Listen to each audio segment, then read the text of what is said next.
Hello everybody, welcome to another stream. How's it going? Yeah, there we go.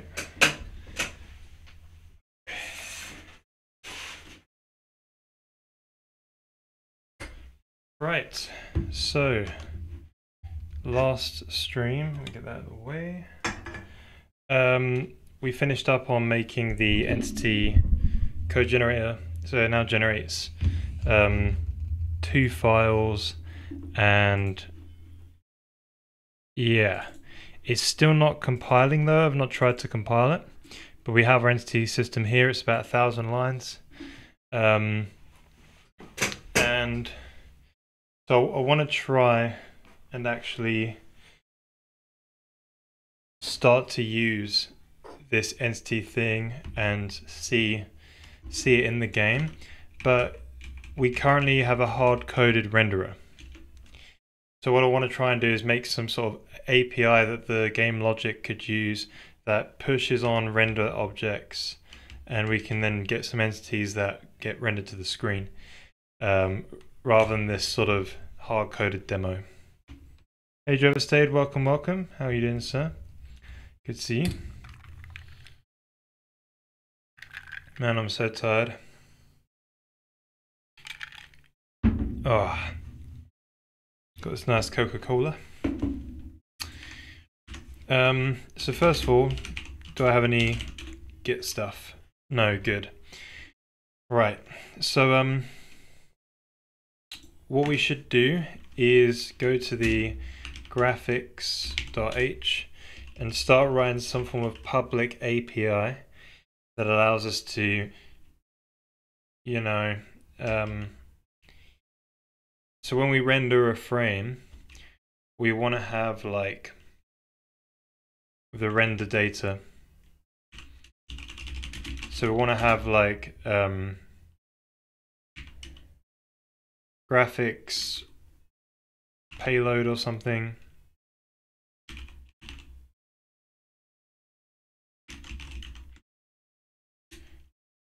Graphics payload is probably good enough. So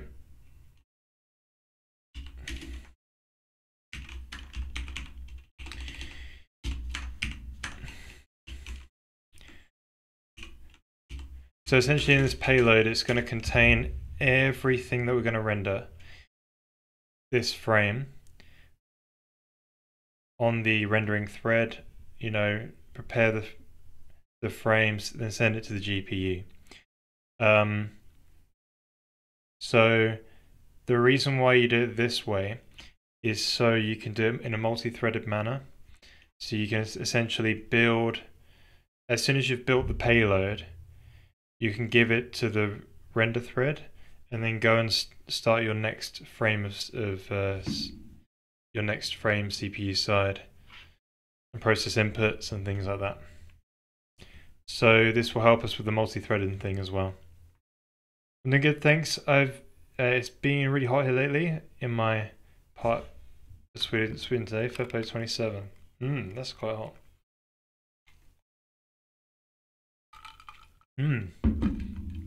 Yeah, it's really warm here yesterday, like something like that. I'm not sure what it was today, but I don't think it was as warm as yesterday. But are you from like the south of Sweden then, where it's a bit warmer, right?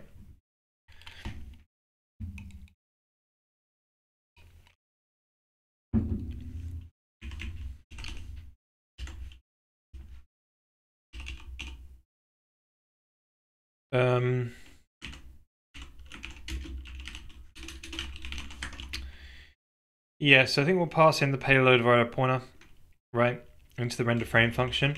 So the basic idea is we want to have like, you will have some form of like entity which is probably going to be rendered using those BVHs. So right now we have a hard-coded set of BVHs, like models. So I think we could say, we can call this a model instance, right?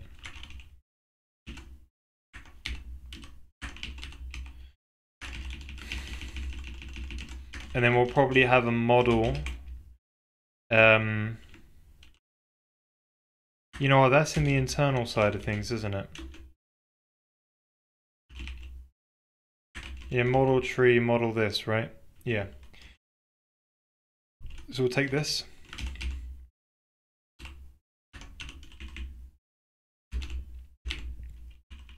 So for now it's just going to be hard-coded, but in the future we'll have the ability to load models from the file system. But for now this will do. Model ID we'll call it.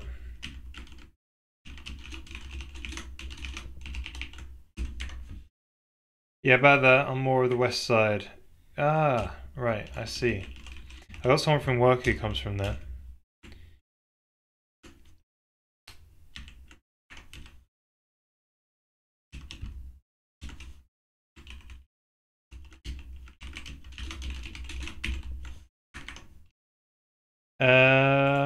Alright, so I think that'll be helpful. Then we can, so in future this would just be pointing to a file instead. And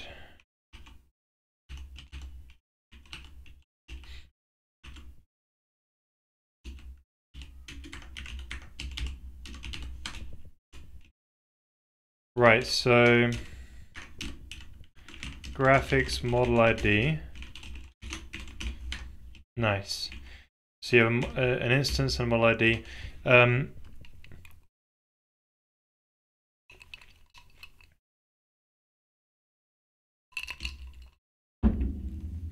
you probably want your world from local. Transform 3D. And then we might want to have like a material. We didn't really have materials, custom materials yet, but they're very easy to do, so we might as well just do it today. And it is on the list for the game tech plan, the thing we went over in one of the past streams. For the material editor, render a material list. Yeah, so it is on there. So we might do that. So the material, let me find it quickly. It's in graphics shared, I think.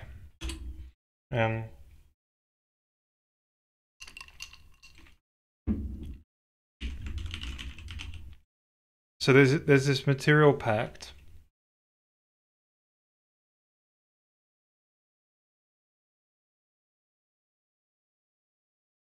And the unpacked one probably lives on the GPU.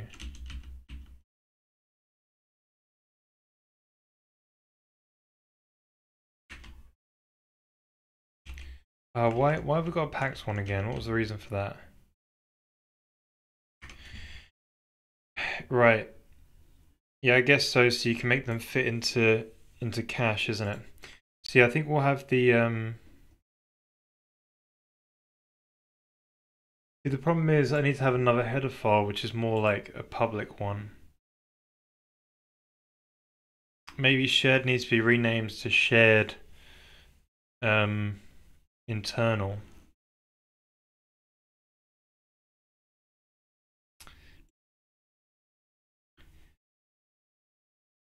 Whereas shared would be in the public.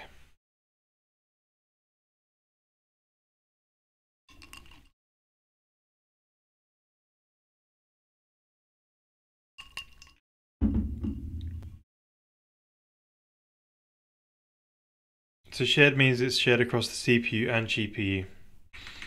So yeah, I might do that. I might quickly git move. I always forget to use git move. The shared one. Graphics shared internal.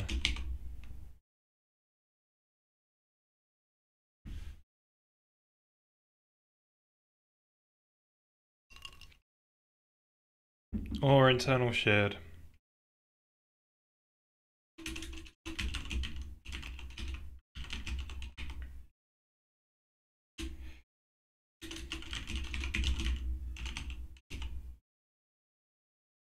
Because they're both kind of suffixes that I use, you see.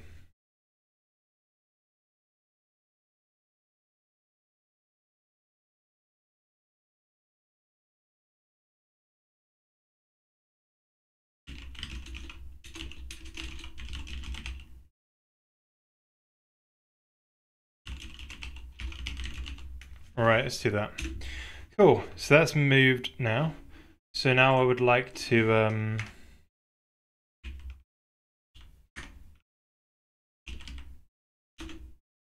right. Now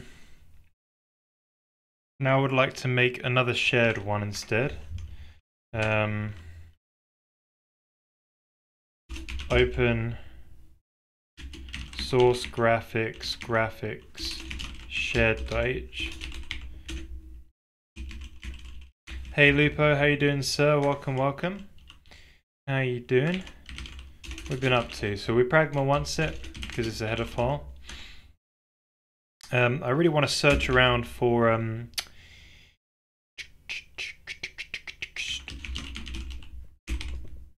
graphics shared.h. So it's included here in GFX. Right, so this line could be deleted.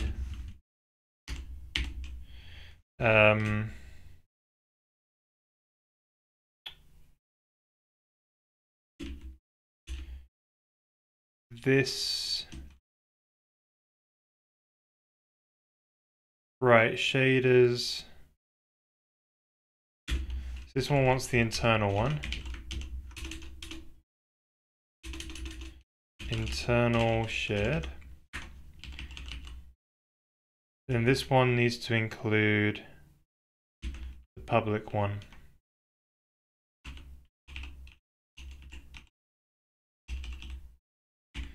So the public one is graphics shared. Cool. What else do we need?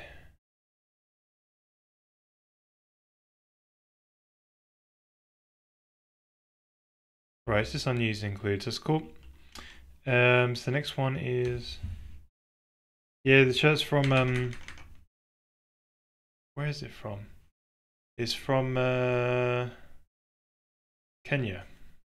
Because my my wife's mum went to Kenya to celebrate her sister's 50th or something like that, and she brought me back a t-shirt. Really nice. It's green if you can't tell, because I'm like invisible.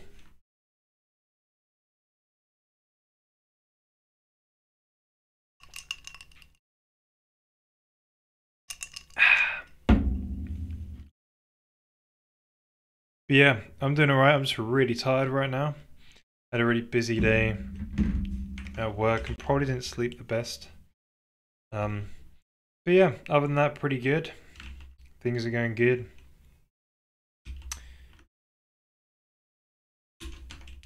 We're currently working on the public graphics API. So what the game is going to call, the game's going to produce some render data and then give it to the graphics thread. I'm just trying to split up my files effectively. So there's a thing called a material.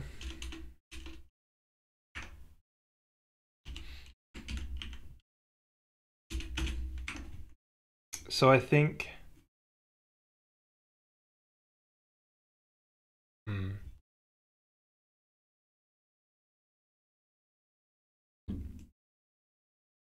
so material packed is what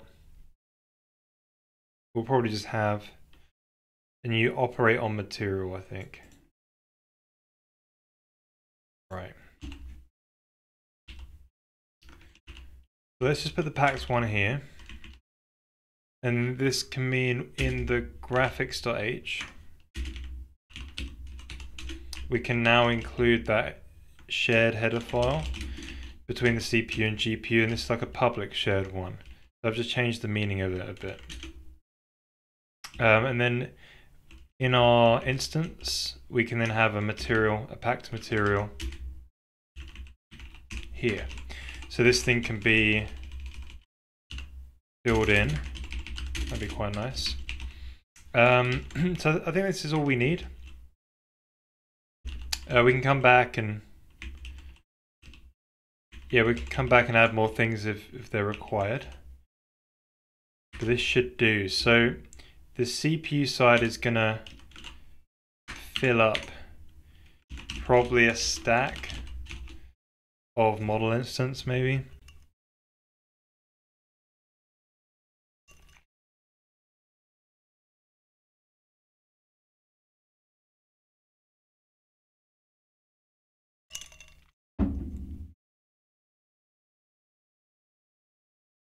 There's this dude crossing the Middle East and Africa on an e-bike.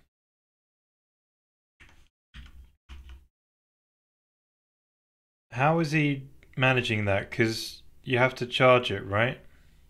So what's special about it? So he rides the e-bike, charges it, and rides again.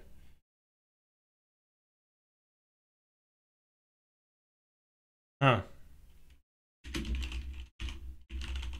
Crazy.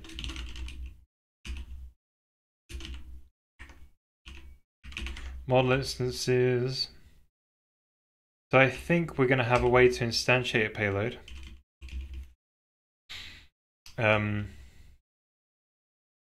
You pass in a bunch of capacities, maybe.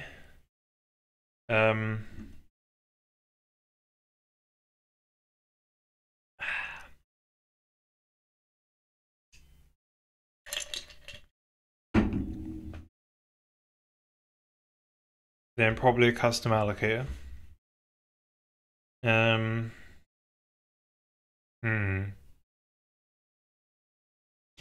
Yeah. So I think we want to have a way to probably instantiate this thing. Graphics. Payload init.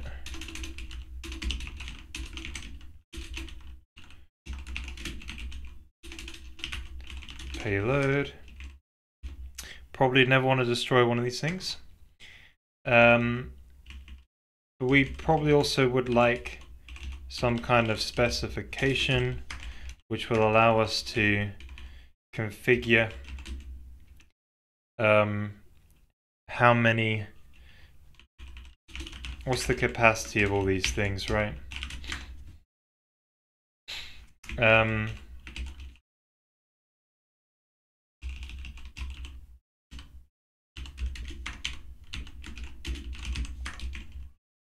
That would be pretty cool.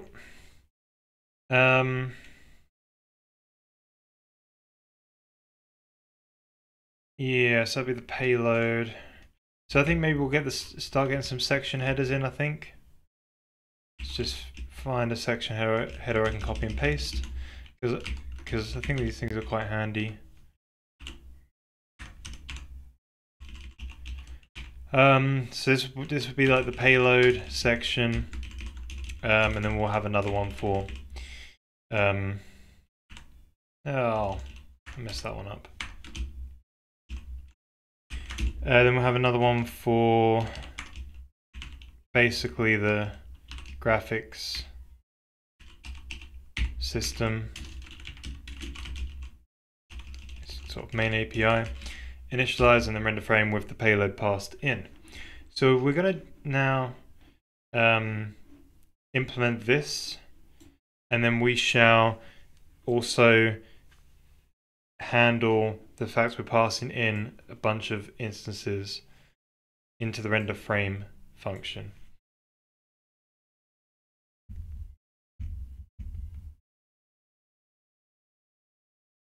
Right, fair play.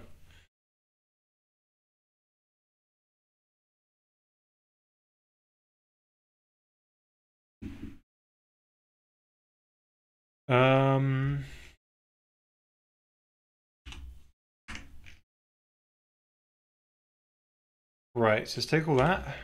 Let's hop into the implementation and we'll get going. So the payload goes here. Payload section. And we forgot the allocator. No worries.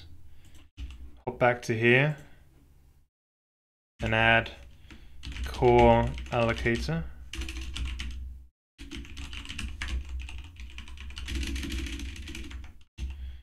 Right, so we're just going to do a core stack init payload model instances spec allocator spec model instances cap, right? And that should be good enough. And then we need the graphics system header.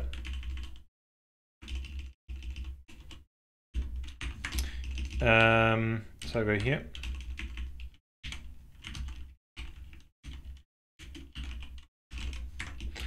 Cool. So now in render frame, which is that function that we call, we've now got this graphics payload. So with this payload, we can now render a bunch of models. So we just got to figure out where this happens. I compute a bunch of instances in places. BVH build instance. So they're all.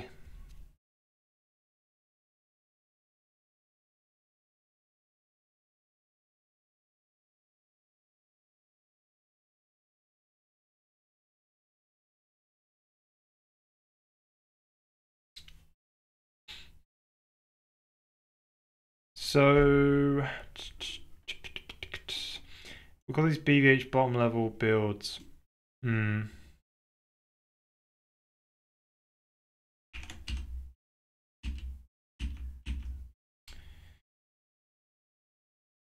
Right, so that builds a box.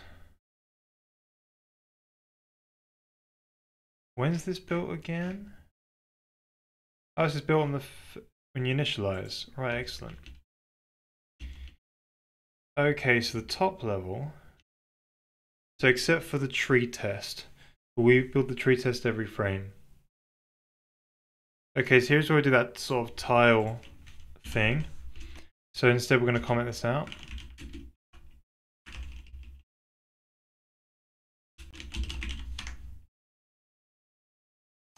And what's also a bit weird is we have like the position, the scale, and the rotation separately.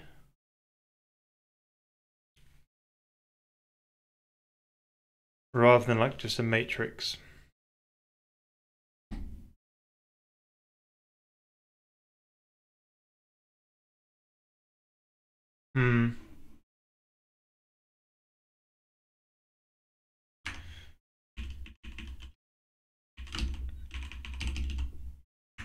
Right, so maybe we put one of those in instead because it's quite handy having position, rotation, and scale separately.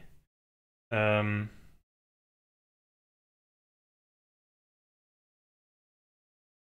maybe we should start making one of those. I need to finish it off though.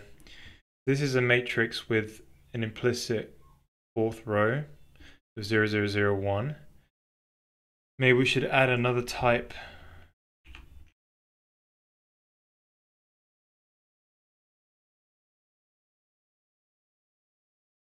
Has to be after the quaternion. It would be the I'm not sure what to call it because this one's already called transform. But the basic idea is it'll be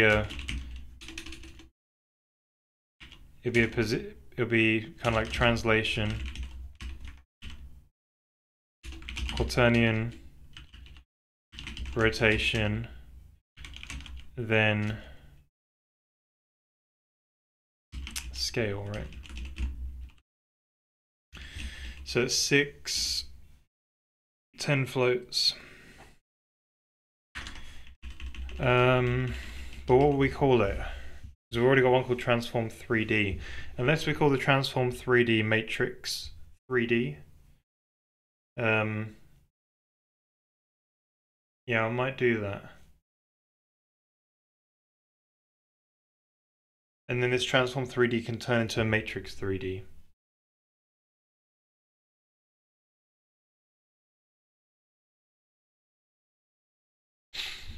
Yeah. How many places have I used it already?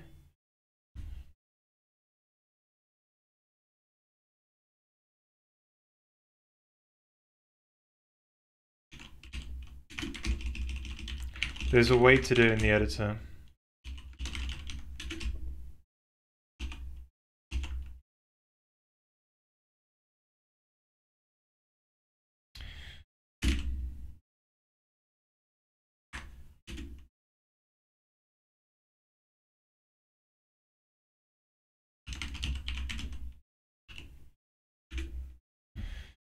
Right, so got it declared obviously all in here. A few bits in graphics. And then a few placed in the shaders. But they're not that bad. Yes, I think we can probably mass rename that. Should be okay.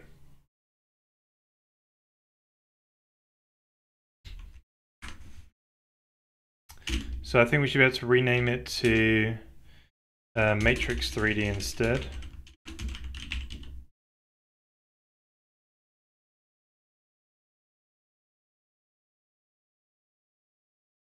Right, that'd be cool.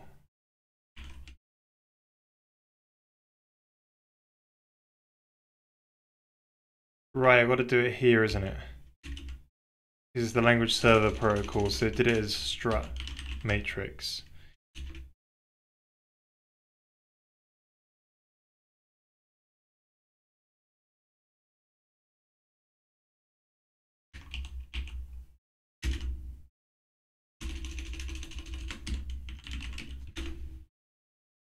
Sweet, so it's done a mass old rename.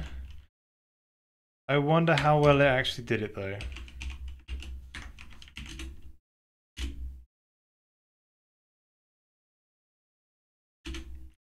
So yeah, it didn't change in any of the shader code.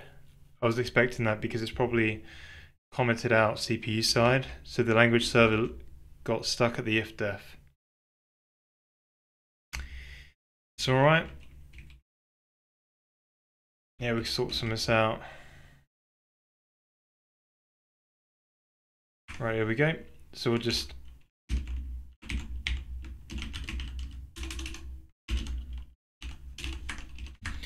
Matrix 3D. Oh, this one.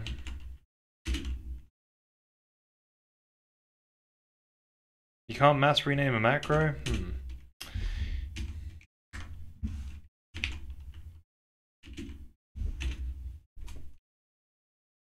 Right, it's using graphics in it. It's only used in one place.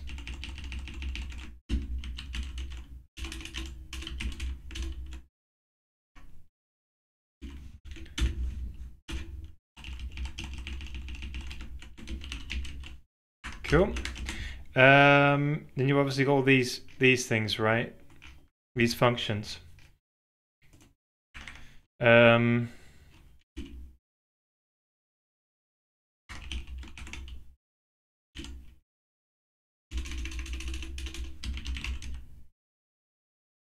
Hey, have you tried C-line only of ID, not VS Code? Not really. I did try that Z editor, Z-E-D, or Z-E-D. I tried it out for a bit. It doesn't look bad. It still needs a bit of polish, but it was quite alright. Native, I think. Yeah, I tried that one out. Weren't bad. Yeah, still needs more polish, I think, though. It's kind of new. I don't think it's available on Windows yet either.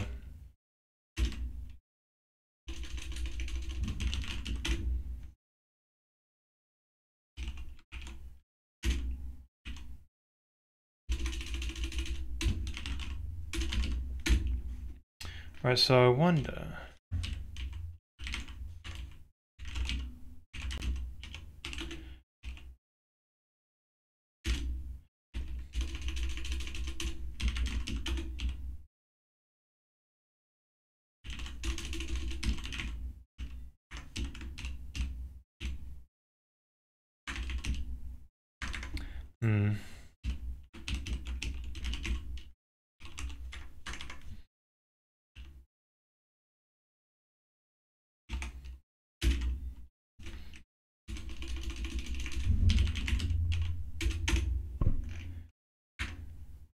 Right, then this transform 3D function to initialize. Boy.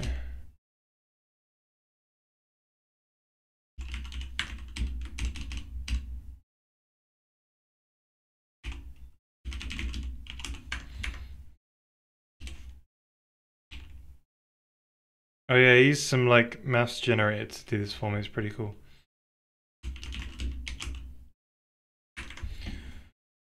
Right, it's pretty neat. Oh, we're still.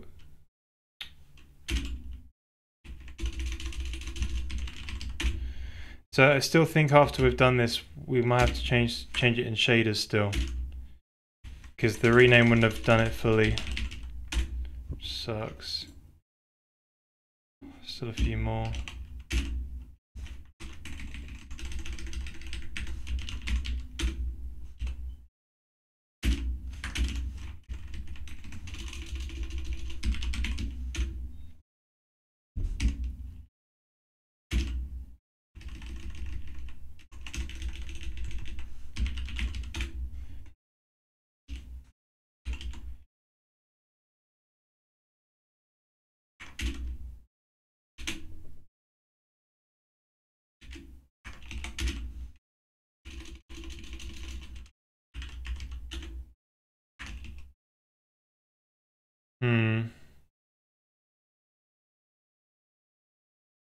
Right, so we should have renamed all of those transform 3Ds to matrix 3D now. So it's just a matrix with an implicit. It's a matrix 3 by 4 with an implicit fourth row of 0, 0, 1. So we've now got this transform 3D here, which is different, which should have translation, scale, and rotation as separate components. And we'll fill in more and more functions over time when we need them. Hang on a minute.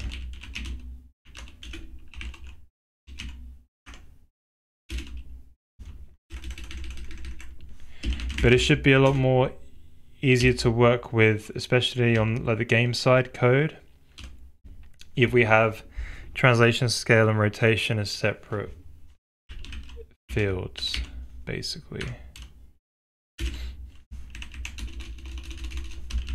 But it will be slower to operate on.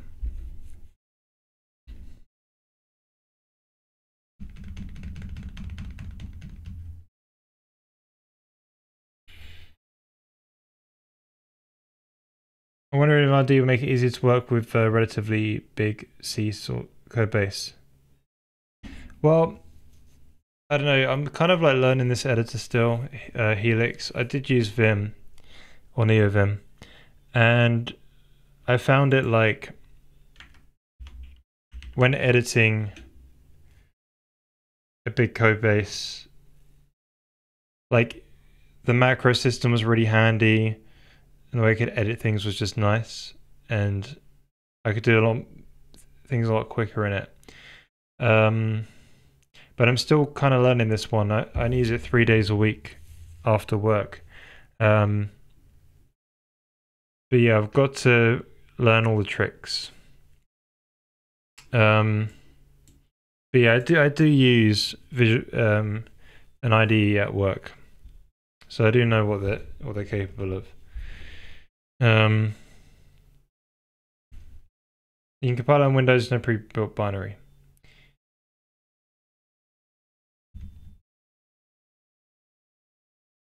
Right. Cool. Have I ever tried to use CGLM? Rings bells. Wait, why am I signed in? Get out.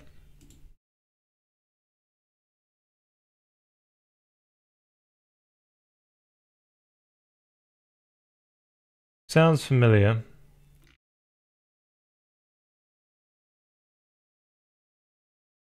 So it's like it's a C version of GLM, basically.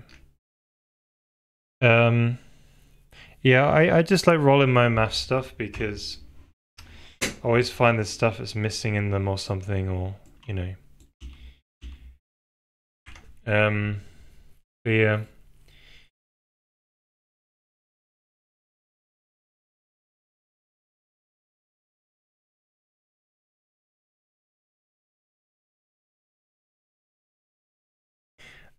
So the reason, so I like the modal system. I think it's a lot more elegant and productive. It's just you've got to learn all the configurations, um, and you got to learn like what is the quickest way to do that action. Um, you know, because you can achieve the same thing with many more key presses, but there's ways to sort of do less key presses. But yeah, the modal editor is just a lot more of a nicer experience in my opinion, and it just gets out of the way, right? Typically the editors are more lean as well. But yeah, I've only just really switched to this one, so it's still kind of new.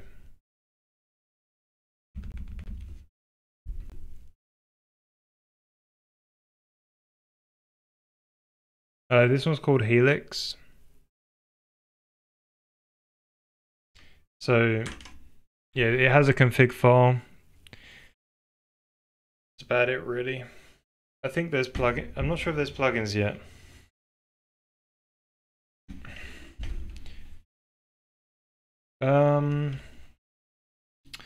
Right, so we need to check if. So let's go to graphics shaders.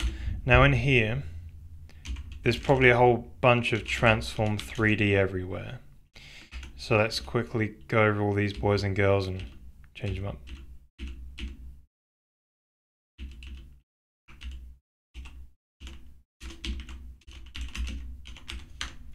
So matrix 3D like so, and then we'll search for the lowercase transform 3D.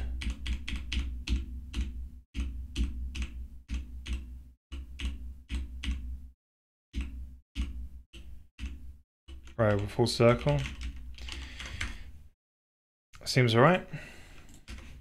So let's see if it still compiles. Right, of course there's things that are going to be missing now.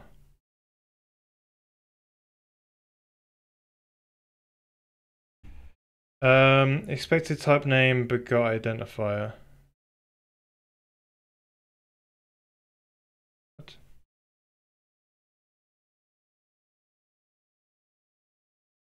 The graphics globals is not declared.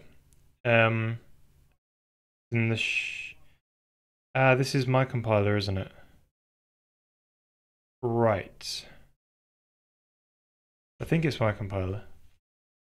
So it's, yeah, it's compiling shaders, yeah. So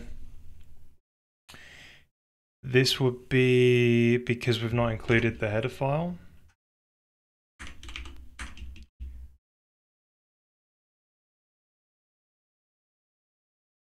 Shared internal. Let's give that a go. Right, skip. Okay, so now this is the client compiler.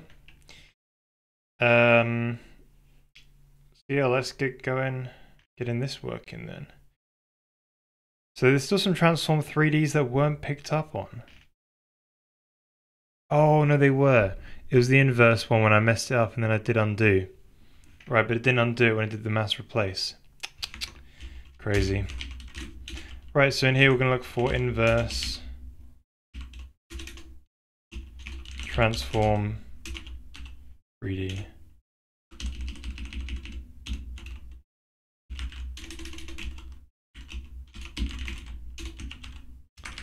Right, inverse matrix 3D.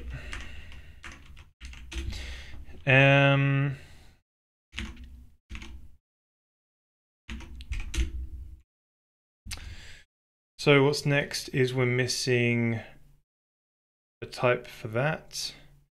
Model BVH ID. So all this model stuff needs to be renamed. No biggie. So graphics internal model underscore. So it's graphics model ID. Yeah, that's what we're replacing it with.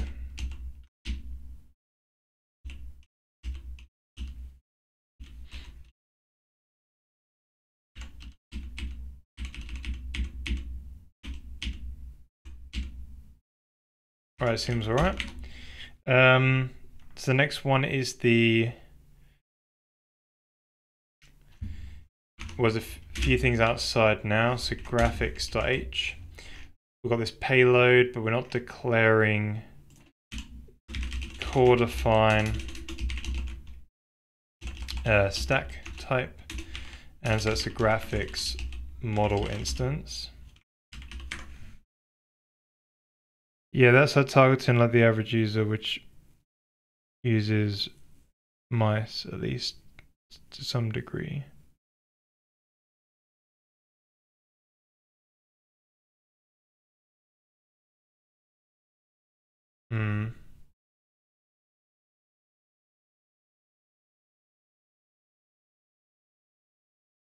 I'm not sure.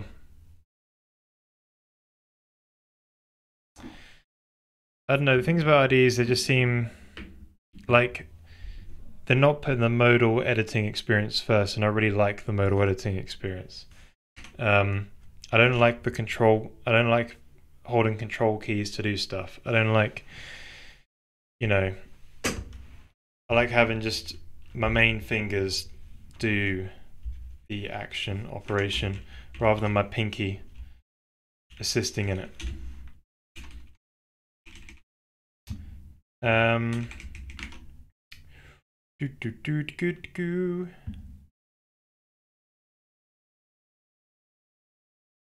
Right, so what's next on the list?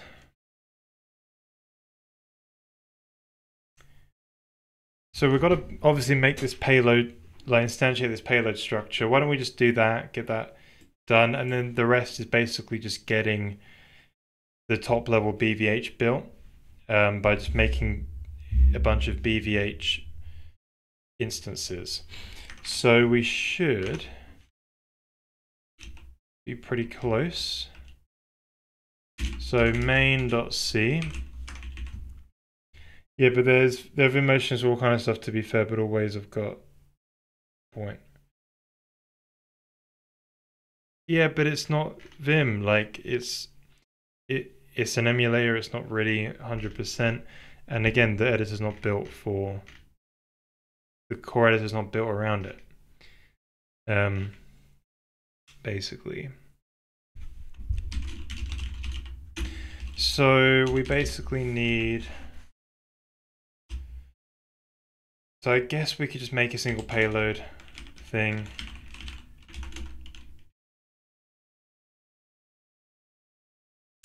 We'll put it on the stack for now. Graphics payload. And maybe we can have a clear function as well, actually, thinking about it. We'll get to writing that. But this would be, so you want to make your spec. To be spec.model instances cap. Let's just say 1024. Then we're going to go ahead and call graphics payload init, address of graphics payload, and then address of spec. We need to obviously put the allocator in there, so that will be the static allocator, wherever that one is.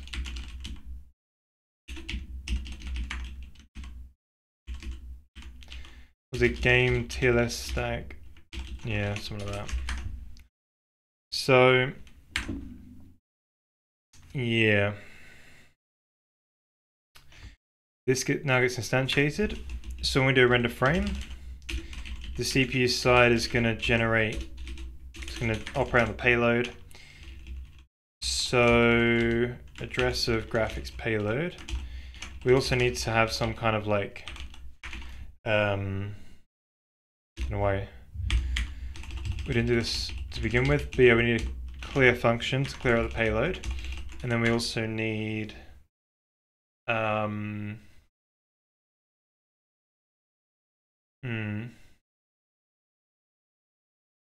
I wonder if we need a push. Like, you could say push on a model instance.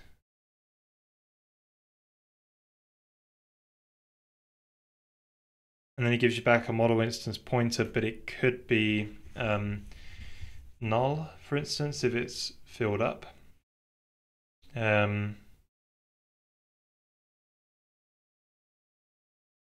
Or maybe I should put that as part of the stack API. I might make functions for it. There's not going to be many of these, I think. Model instance push returns a pointer to it. So then we make these two guys. Should be quite nice.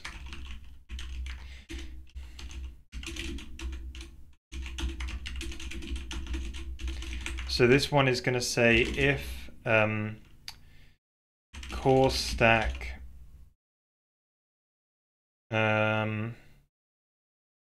we kind of want to do like, is the count equal to the capacity? So I think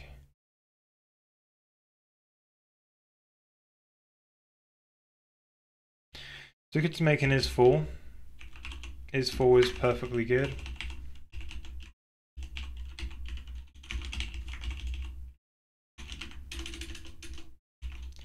Stack count equal stack cap.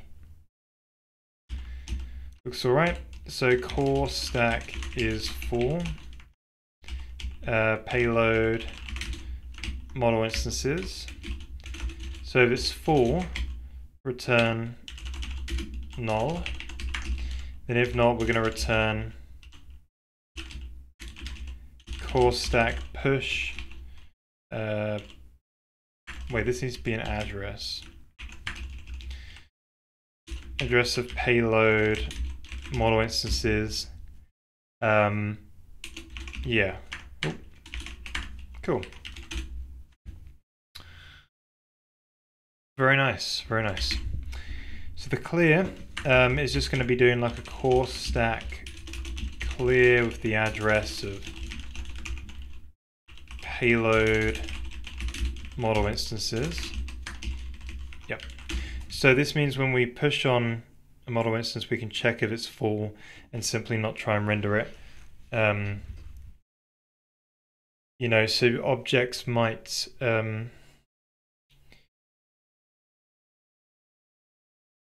yeah, so we won't crash when the array gets full, but we'll still have problems where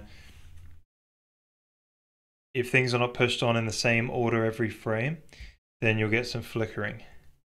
So yeah, there's probably some more things to solve with that in the future.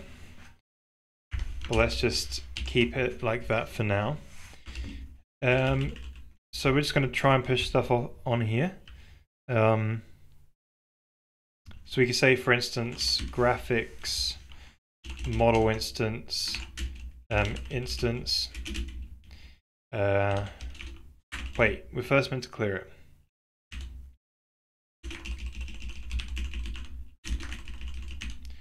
Graphics payload clear. So we clear the payload, ready to insert more stuff into the payload. We get ourselves an instance. So payload model instance push, and take the address of the payload. Now we can simply check.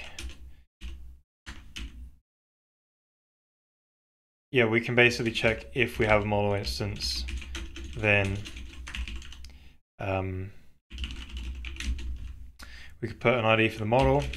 I'm going to put up a graphics model. We can try that at the tile for now. The single tile. Then we're putting on the there's like a material. So with the materials, Hang on a minute.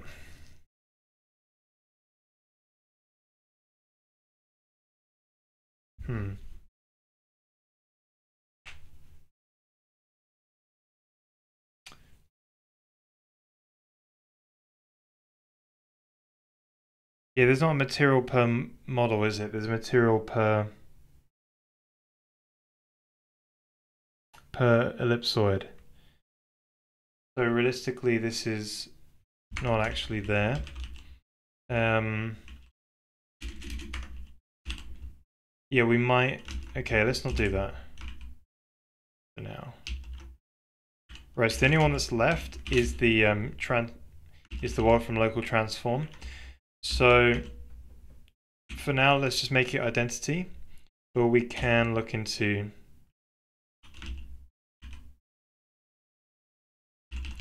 We're making this one of those transform 3Ds, which has changed now. So it's got a bit of, translation. So we'll just start that off at 0. We can have a play about with that though. We've got the rotation, which is quaternion identity. Then we also have the scale, which will just be 1 all around. Right, so that'll get pushed on every frame, and then we go into render frame.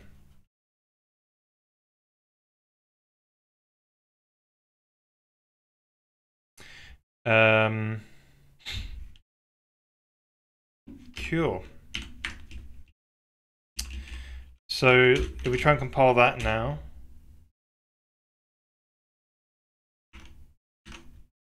yes, so if we try and compile that, we've just got the graphics file which has the problems. So we've just got to build that top level BVH now with the new payload data.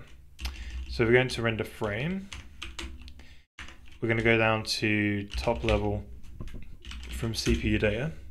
So if you take a look around here, we had this which used to build an array of BVH instance data structures, and these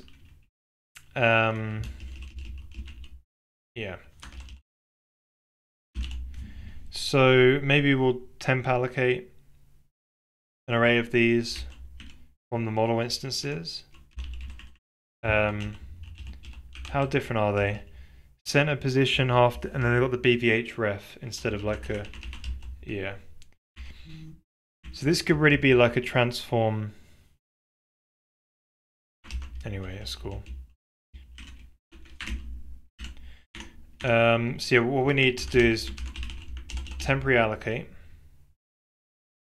this BVH build instance. So these are BVH instances, 1 per model at the moment.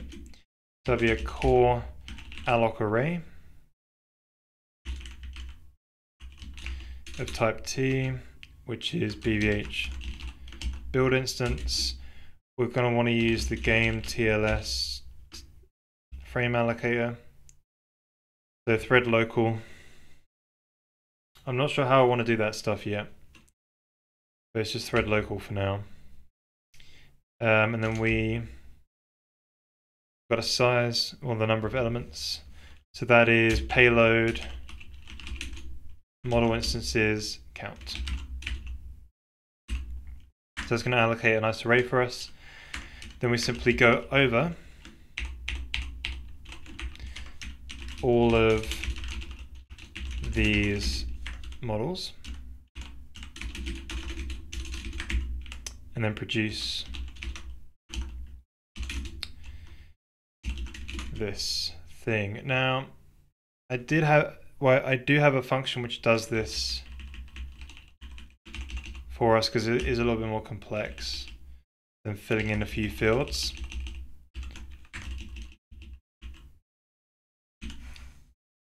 So what I can do apparently is instead call this thing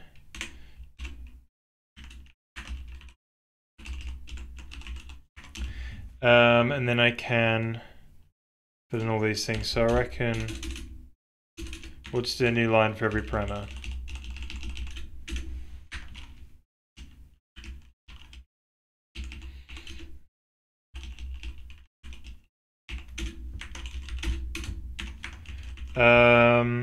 So model BVH ID, you index it with that model ID because it's very placeholder right now. So we should just be able to say, right, graphics, model instance, we call this the model instance, address of payload, model instance is data index. Then in here we'll just say model instance, model ID, right? Then this would be model instance world from local dot translation, scale rotation. I think I did it in that order, right? Yeah. Yeah, I did. Good. Okay, that'd be cool. Nice. So hopefully, right, that'll just work. We should have one tile that shows up being populated from the game side now outside of the render code. So hopefully that'll work. Fingers crossed. If the stream dies, I'll be right back. Hopefully it shouldn't though, right?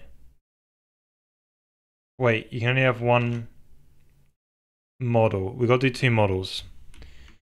So I've got a bit of a bug. Let's do two. We shall, so it's got a scale of 1.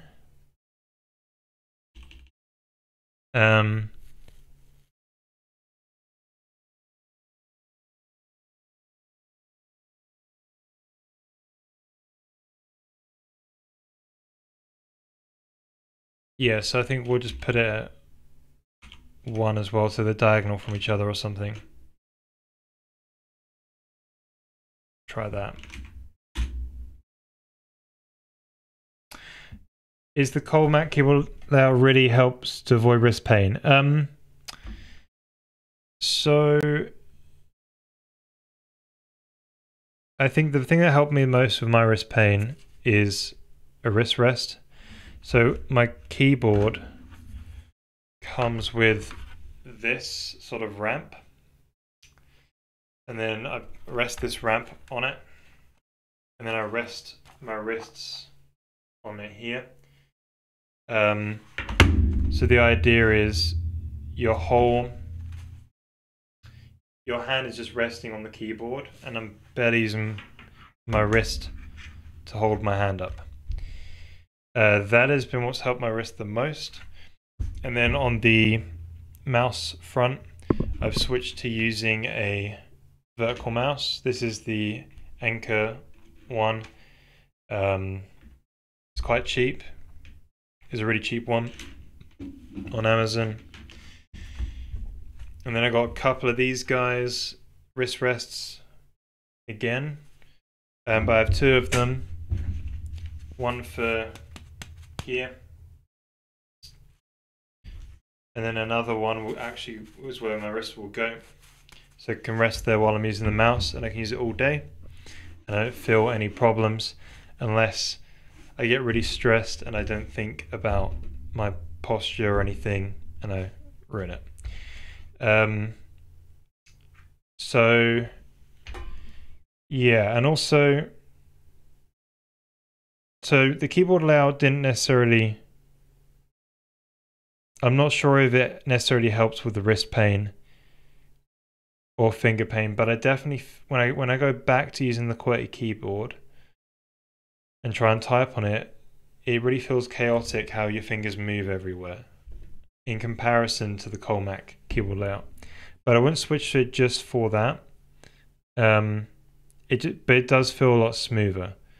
So I guess give it a go and see what you think. But the least effort one is just get yourself a good set of, wrist rests and things to help alleviate the pain that way. Changing the keyboard layout is a lot more destructive. You're going to lose your muscle memory for QWERTY. I can't type on a QWERTY keyboard anymore. If you play games on PC, which I don't, it's a big pain to remap everything all the time. Right? People make applications differently. Some people use scan codes, some people use key codes. So yeah, there's a whole bunch of little things like that, really. Little pains, you know.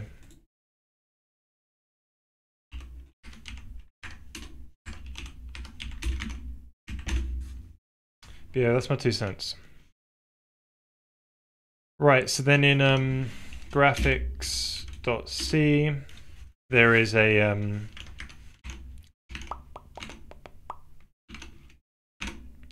yeah, when we build that top level thing, yeah, it needs to be called BVH instances instead.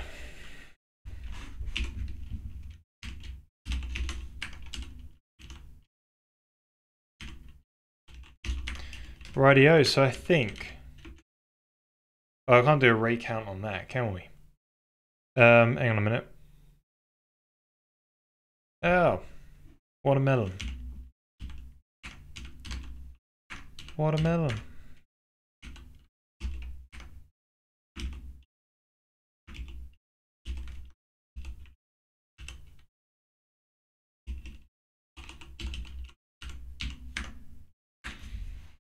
Where's that music at?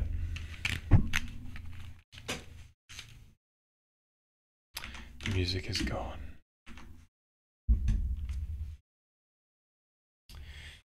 Yes, so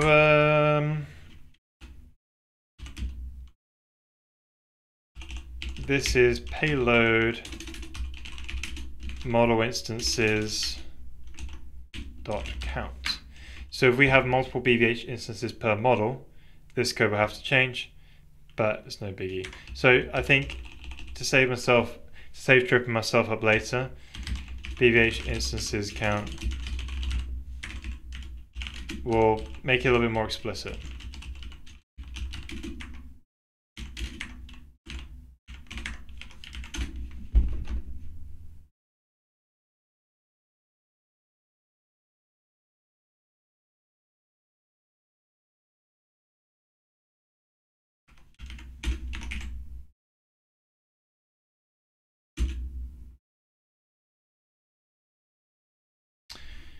Right.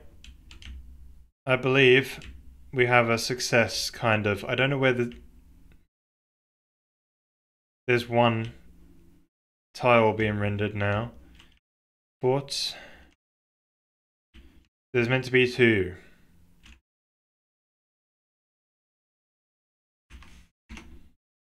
So something is definitely fishy, and I cannot explain why. Let's hop back to here. Translation is 1. Let's make translation 2.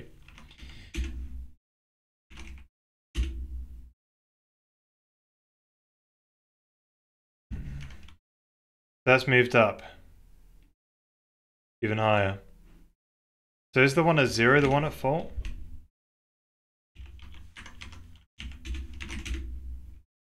Can't be right.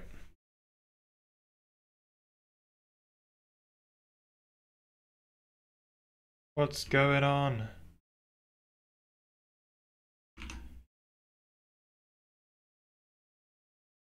There must be 2 of them there.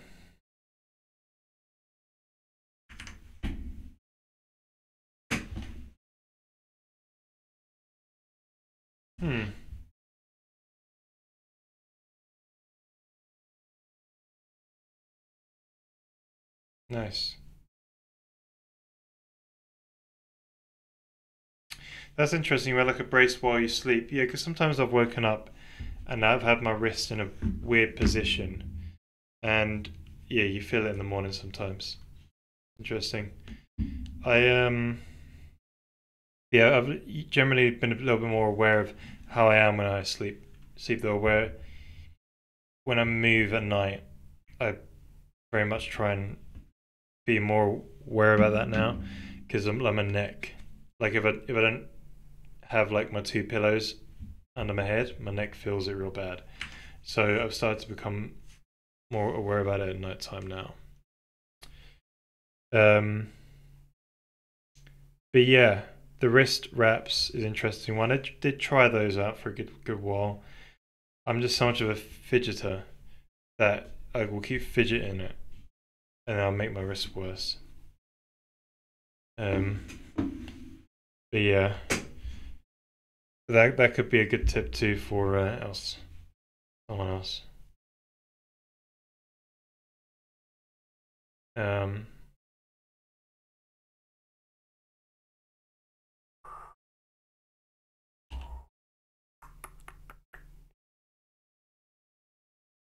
So we're definitely pushing stuff on, right? And you know, if I take out one of these here, it's going to assert because my system doesn't allow for one node PVHs at the moment. Yeah. So it's definitely getting two in there, right? One would suspect. So why, oh why? Oh, you know, I dereferenced something instead of... That could have been bad. Instead of array indexing, I dereferenced. Just look how much of a silly bug I was.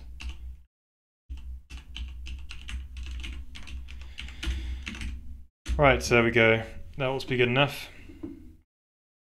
Oh, for crying out loud.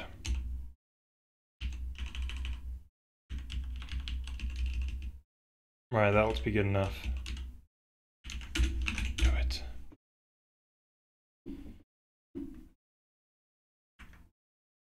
There we go. It's like a staircase, isn't she wonderful? So there we go. There's two model instances being controlled by some payload that the game logic can now use. Right, so with this new entity system that we've built, we just have to make arrays of model instances. And jobs are good.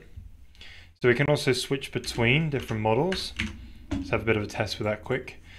Let's make a few of them, right?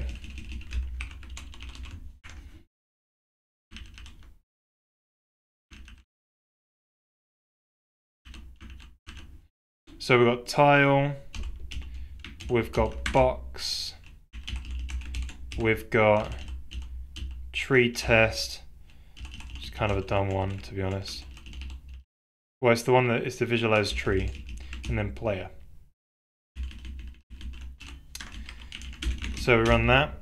So it's the visualized tree test that you see drawn on the screen. We'll see it. So here's the tile. Here's the box one made from some ellipsoids. There's the box.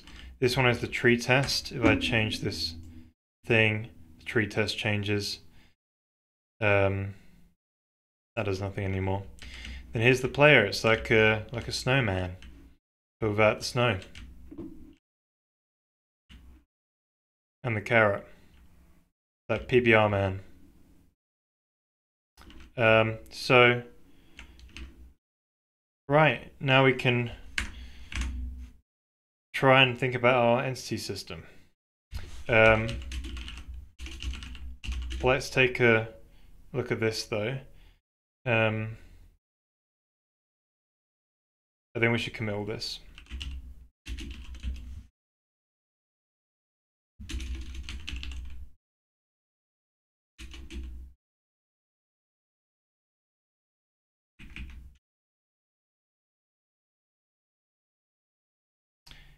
You guys saw me, I did a git move and everything, and it goes new file.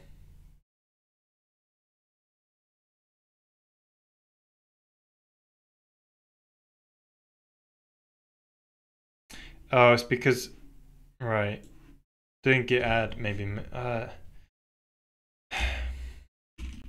man git.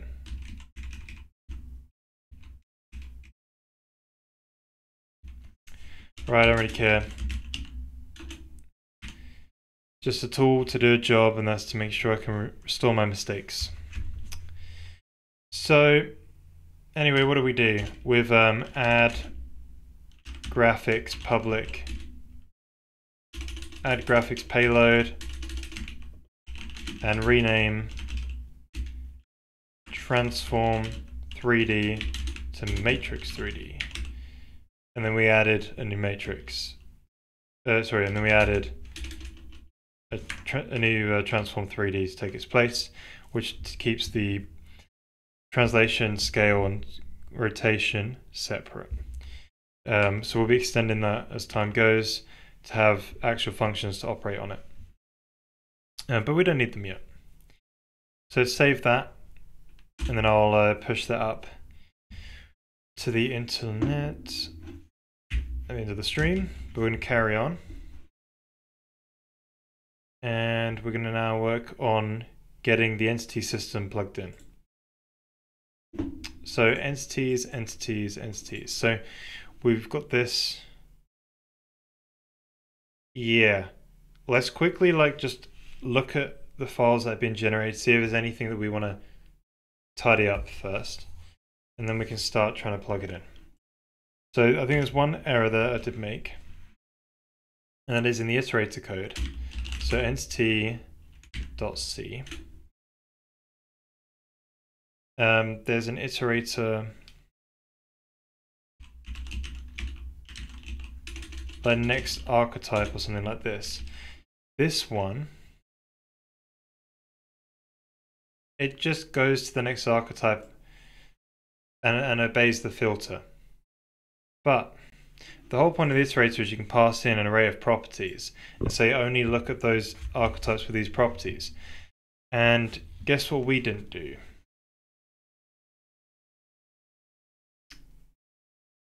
Yeah, we didn't actually go ahead and filter on these. So my biggest problem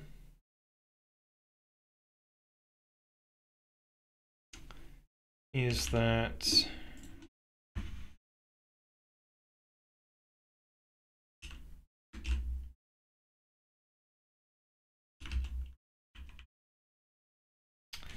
we're only having a handful of properties. Why don't we encode it into a 64-bit int?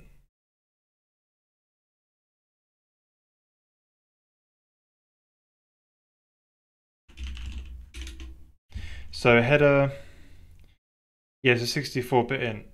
So if we just say we want the properties we want to exist. Props exist. Props not exist. It'll be two separate arrays.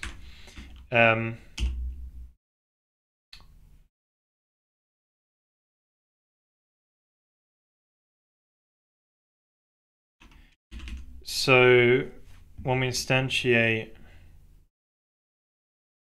you know, maybe this one can call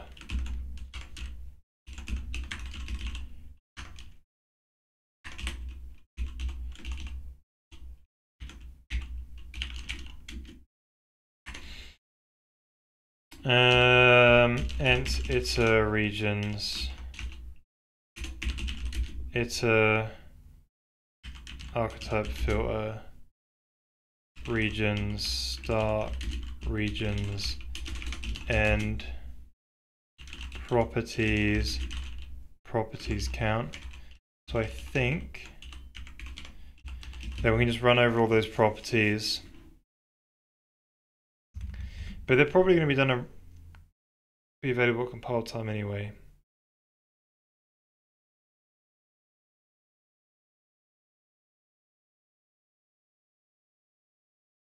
You know, it's probably okay. You can always change the API later.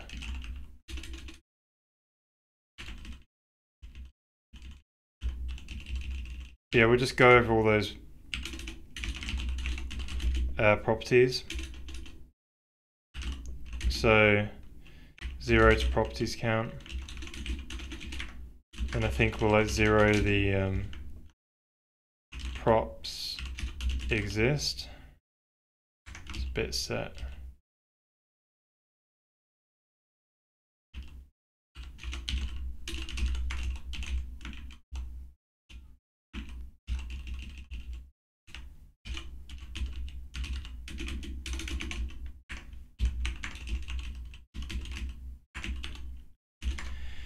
Props exist bit set. We're just going to OR basically.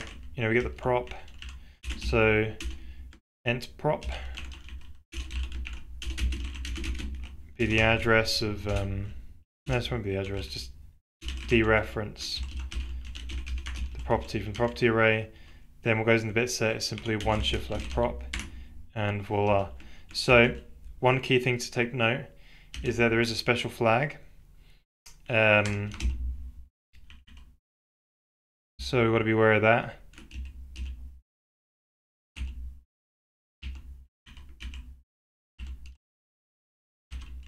So we're actually going to get the prop here. We're going to say Boolean not exist, and that'll just be like cast it into a Boolean prop, and hang on a minute. What data type is this? It's U16. Right, well we've got to change this then.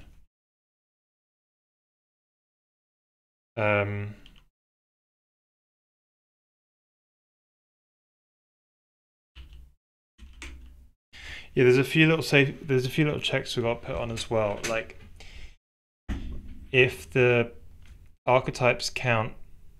Oh no, it's the we've already done that one, isn't it? As a static assert somewhat.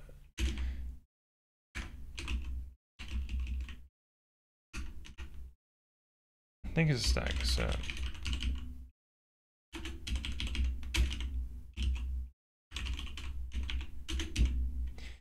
Yeah, so I think we'll do it here as well. So for the code generate set of properties, if we go over 64 of them, we have more properties than we planned for. So we probably will go over that, but initially, right. Make sure you adjust all the bit sets where properties are used.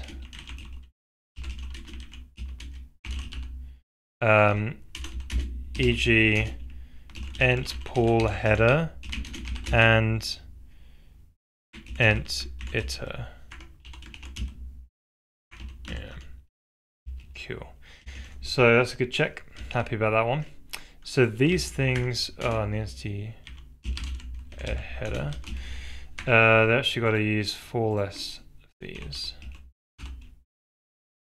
Right, so the high bit, neat.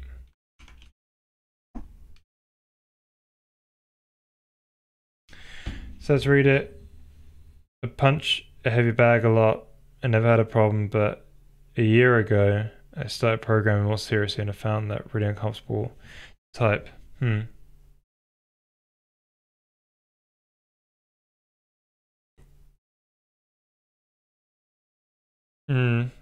Yeah, that was something I would yeah, I'll really think about just getting some wrist rest, man. I think that's a very good start. At least it was for me. And I think a lot of the advice you get from people, some of it will work and some of it won't work. You just got to find that set of advice that is gonna sort you out, because your problem is kind of quite specific to you. I don't know what it is about the human body, but we're all really different. And we've hurt ourselves in different ways at the joints, I think. No shit,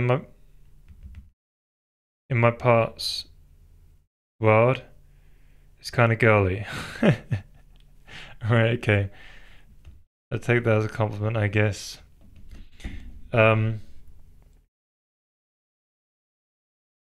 Yeah, exactly. It's cool.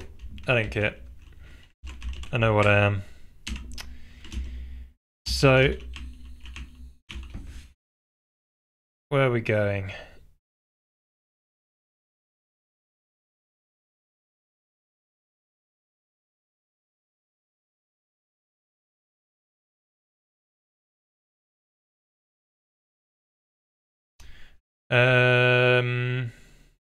Prop and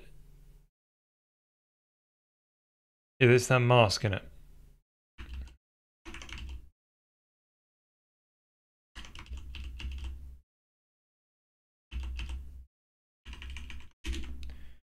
entity, I think I forgot about it. Yeah, prop flags, okay, that's it. Prop flags, yeah, so we'll just check if that exists there. Nice, and then we'll remove the bits that we don't want. So we're and not the mask.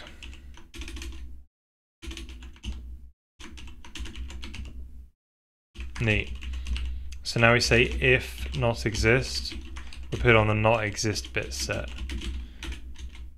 If not, we put it on the exist bit set. Nice. Right. So that would be the iterator set up properly. Right, because I missed this part where I wasn't using these parameters, even though we had this sort of iterator API.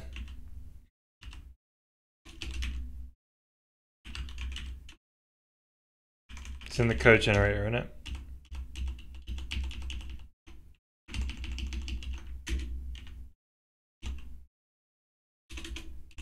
gen.c, the test iterator API, right, where we basically can list a bunch of properties that exist and do not exist. And then just go over all the archetypes and over all the ranges in those pools.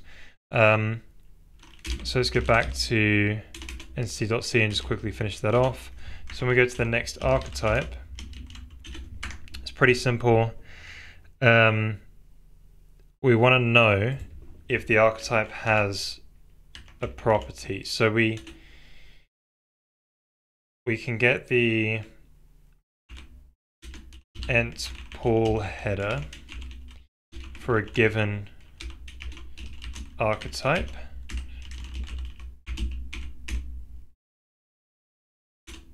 Dot header.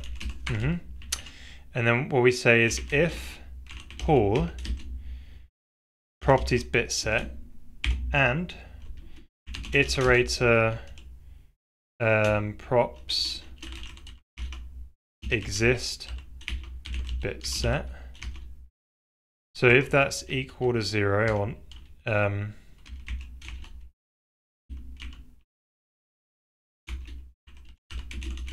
so if we AND it and it's got absolutely none here, we're gonna say, hey,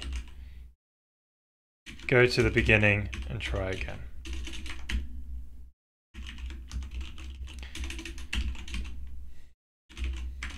So the other one is that if our property bit set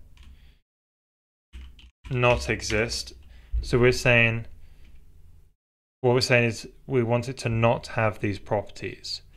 Right, so I imagine if we not it, and then we AND it with this, and it has a non-zero value, right? Then that would mean this archetype has stuff we don't want to iterate over. So we'll go to the beginning again and go to the next archetype and keep going around until we hit one. Right. It's pretty good, I think.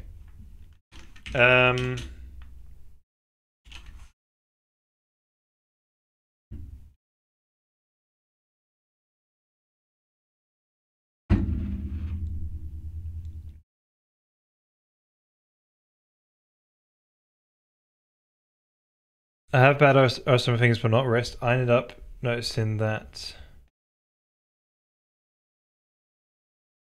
is the chords, like pressing Control A, Alt, etc., that make flare up the pain. Interesting.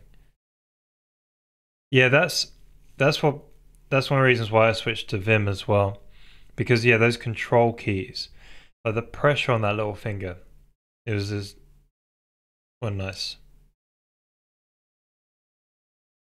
Yeah, posture too.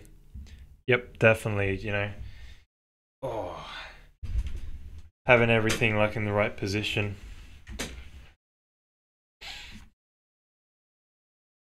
And also diet does help as well. Like don't just sit there and eat sugary snacks all the time because you'll just get inflamed, and you know, inflammation ain't good for joints.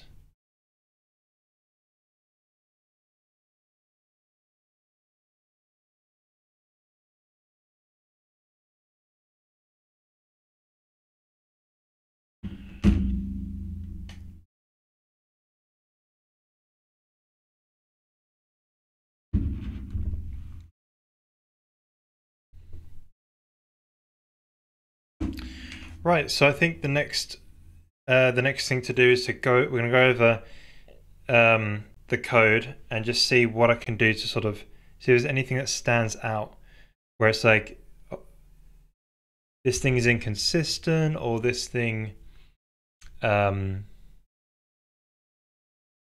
something is inconsistent, or I need to make something that's publicly available kind of internal a bit, right? Just iron out those things before we go and use it, and then we'll try and get it all compiling, and then we can try and start using it.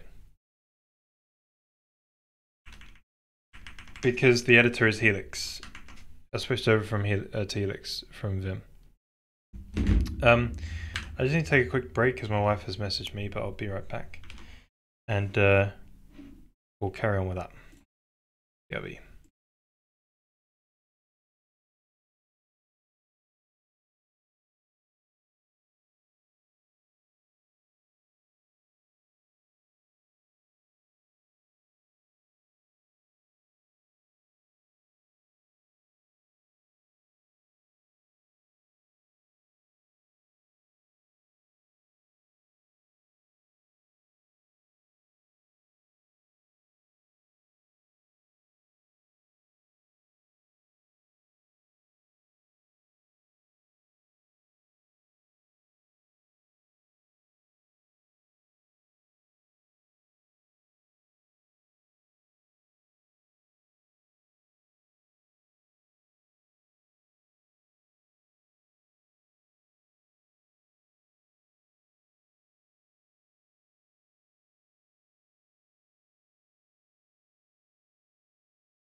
All right, welcome back, everyone. Right, so let's go around this file and have a bit of a gander. Or these so basically, right, we've got two files which are code generated by the code generator, and the other two files are stuff that we don't need to code generate, and it'd just be nicer to have in a file somewhere. And then those things include the code generated files in the right place. It's a bit, you know, it's a bit annoying. We've got different files, but whatever solution I think of replacing it with, to have maybe a single file or something else, there's always problems with that as well. So basically having a separate generated file is, yeah, I don't think there's any, I think all solutions are probably about the same, so there's no point really changing it. So we're gonna go start the header file and just go down and have a bit of a gander. So we've got this properties thing, U16, this could just be a U8, right?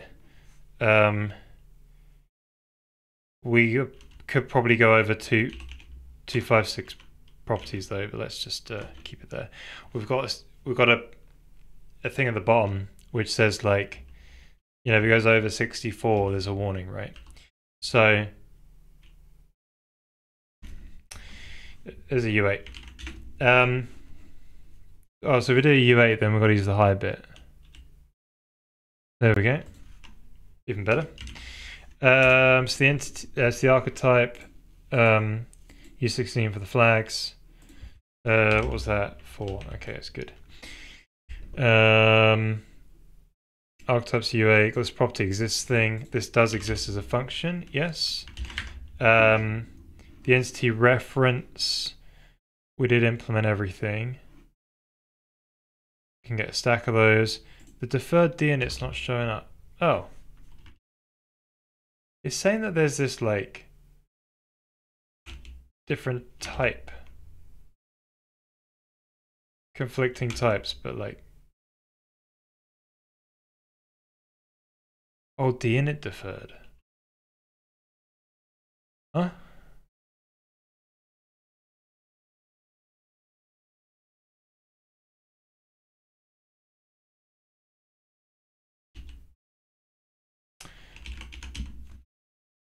Right, I did a silly.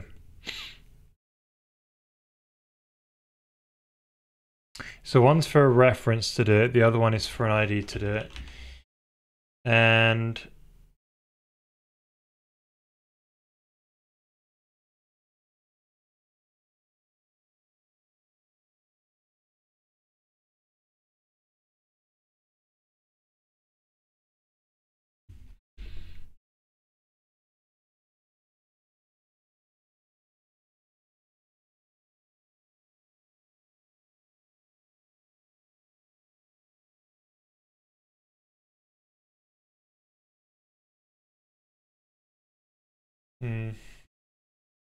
yeah, 18 years is quite a long time.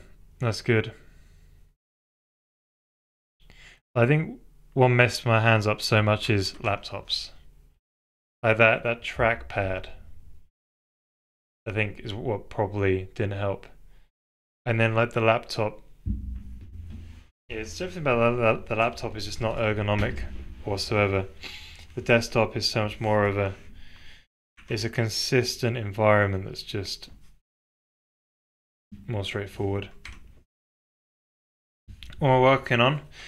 So we made an entity system. So we got a little code generator. We take in this layout file, define our properties, define our archetypes, and it makes a structure of arrays, pooled system of archetypes, and arranges them in different. And then each of those pools has different regions. Or yeah, they're sort of sub-allocated into different regions. So we can do iteration over entities that are just nearby, and in structure of arrays sort of order. So it's kind of like a data-oriented system. So I got that finally all done. Like I just implemented everything, solved all the problems, but I haven't got it compiling yet. And I want to do, so right now I'm doing a bit of a cleanup pass. Something else, I've seen your message, man. I'll get back to you after the stream. But thank you for the message. Appreciate it. Yeah, we're just cleaning up. We're just doing a bit of a cleanup pass, make sure it's all good, get it compiling, and we've just got the rendering payload stuff together. So from the game logic side, we can just hook, get the entities, and then put them on the screen in a very basic way. And then we should be able to debug draw some of these regions as well, and see them move between regions and move between the pools. So it should be right. So yeah, just kind of on the tail end of this entity task. It's been quite big, but it's good because it's flexible now.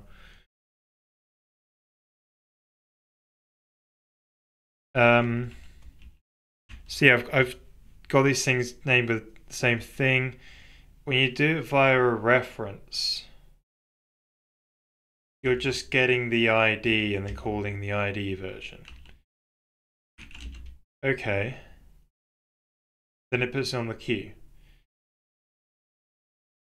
So I could call this ref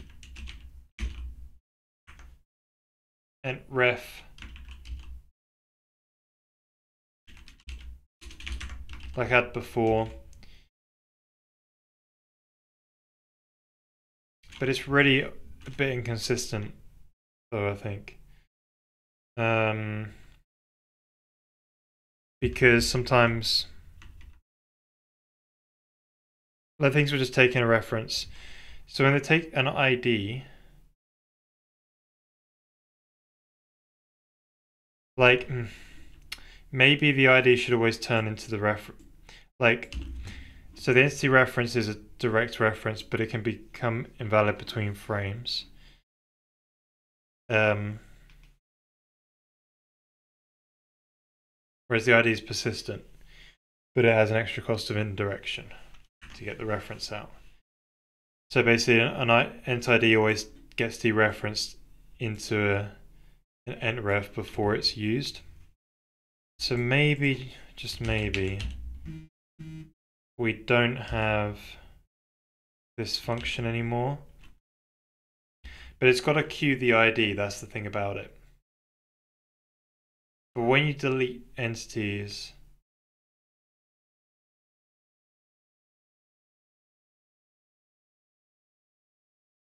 see, it would be kind of a bit weird.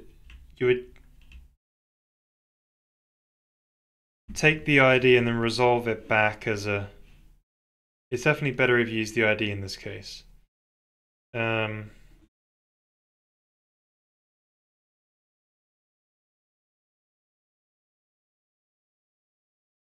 You want...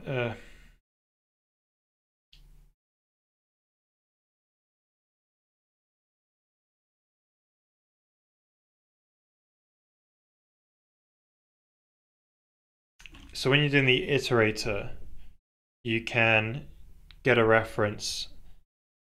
You'll have references to entities at that point because you're iterating over the pool. And then you would just simply,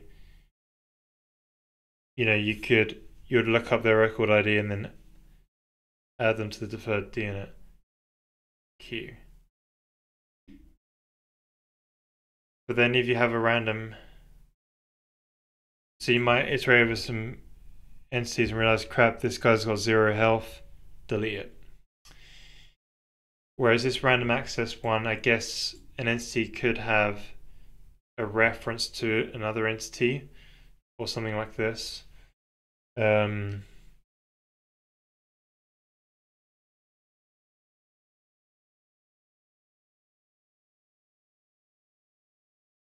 Or sorry, it has an ID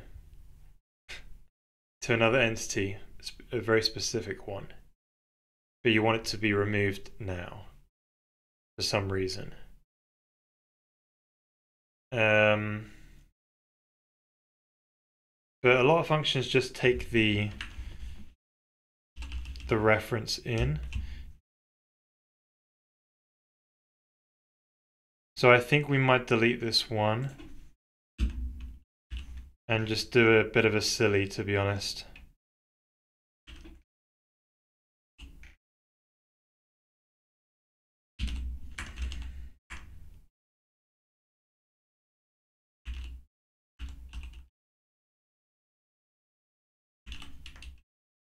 Yeah, so I think we'll just get the reference, resolve the ID, then put the ID on the queue. And if you just have an ID, you'll resolve the ent ref, then go back to the ID again.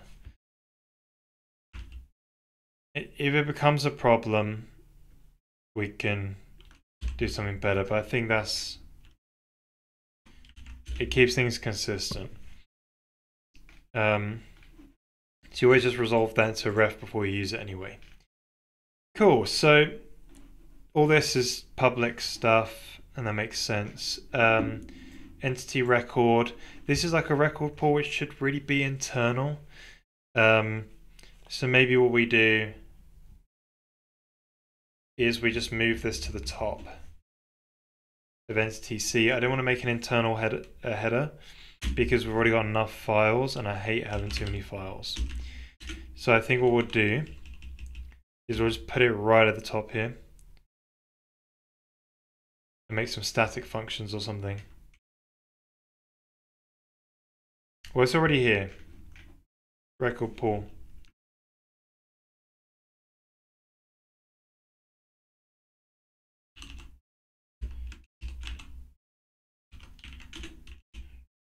So I think we can take this and we'll put the data structure.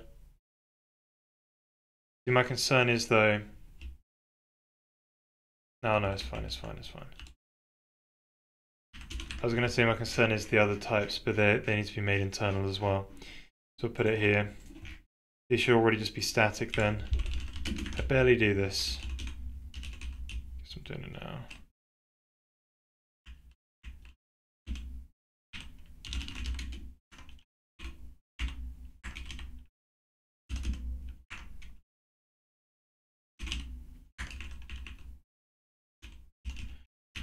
Cool. So if I go into the header file, I really want to nick all this. And then pop back.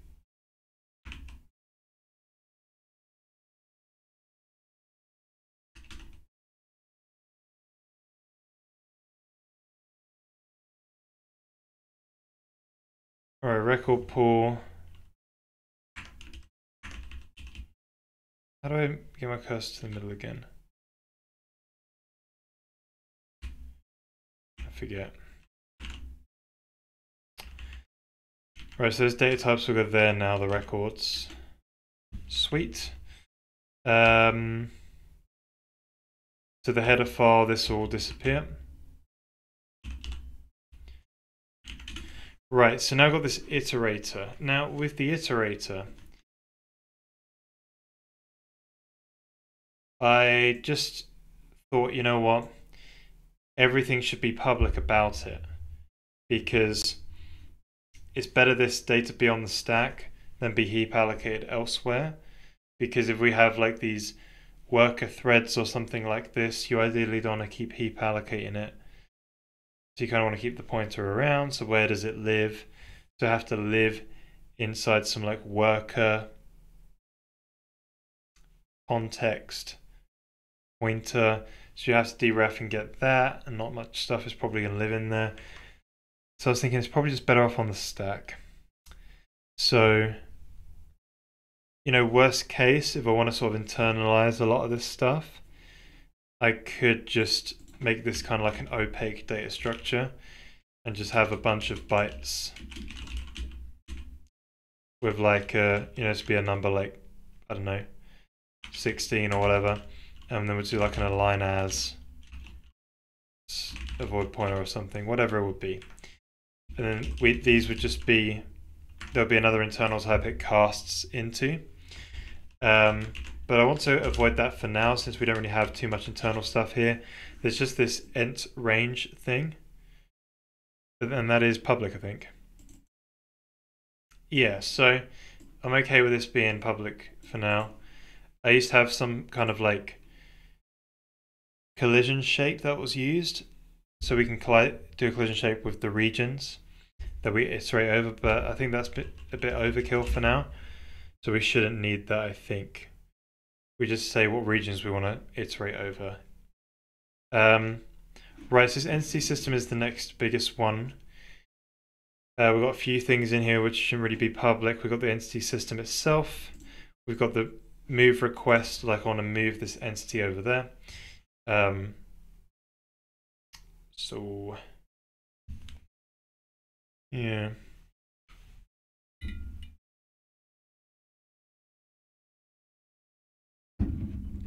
Yeah, it's cool, Taz. Feel free to share links if they're on topic. That's all cool. No worries there.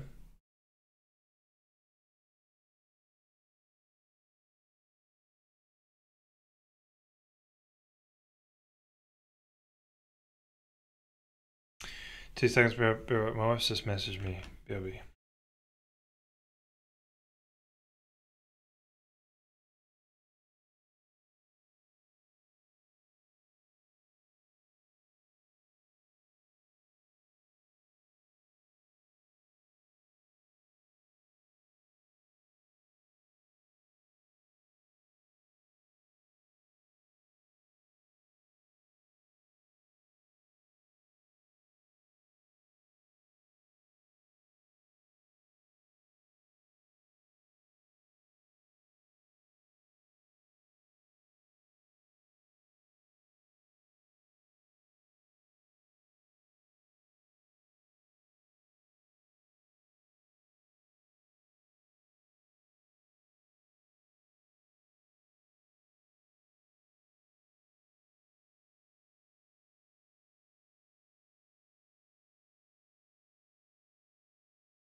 Right. Yeah, there's been a. I gotta go and help and get my wife some painkillers, unfortunately, from the local garage. So I'm quickly just gonna sign off, guys, and I'll see you in the next stream. Um, I'll see you all on Sunday. Just go and shoot out tonight. So I'll catch you guys in the next one. Thank you for coming. Bye bye. Bye bye. Much love.